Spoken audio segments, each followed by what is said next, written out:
the reality is, and see, this is something that bothered me when I left the church out of frustration, because I wasn't hearing these things.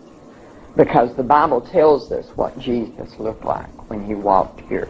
The Bible tells us what he's going to look like when he comes back. We have taken that and changed it. One of my grandchildren, when he was about 8 years old, I have a black nativity in my home that I put out at Christmas. And he had been there several times, and all of a sudden one day he brings me the baby Jesus. And he says, "Mama, this is not right." And I said, "What's not right?" He said, "This is not right, Mama." Now this is a child that every time he's with me, he gets lessons in this. My son says to the point to where he has to deprogram them when he gets them back home. This child knows where my heart is. This child, but this is not right, Mama. What's wrong? Tell me. Jesus wasn't black. Jesus was white. Who told you that? And then we have this great conversation. I tell them it's not something you have to go back and fight. You don't have to go, because I don't want them beaten down until they're strong enough to know for what they believe, you know. But I want him to know the truth. I said, in your mind, in your heart, know.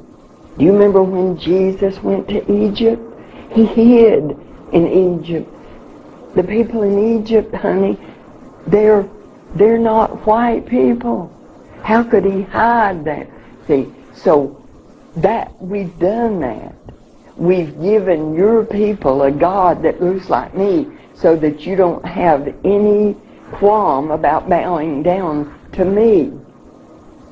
See, because this is the image of God. I don't know of any sin that we've committed that's greater than that one. And we did it with the Bible in our hands when we were beating your ancestors for looking at us eye to eye. And we're quoting to them from this scripture. Even if we allowed them to have their own ministers, which there wasn't many of because we didn't allow them to read. But if we said, okay, you can have your church. This is my plantation. I'm going to do what I want with it. You can have your church.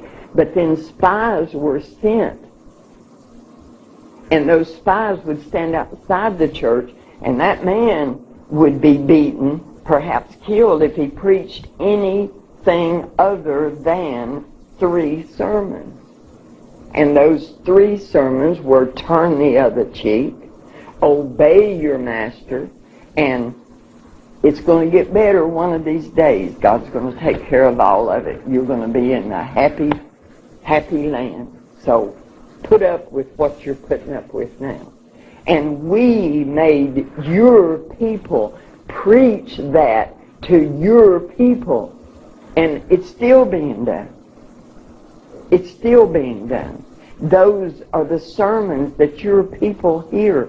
Those sermons are what causes your people to comfort me when I do something that's wrong.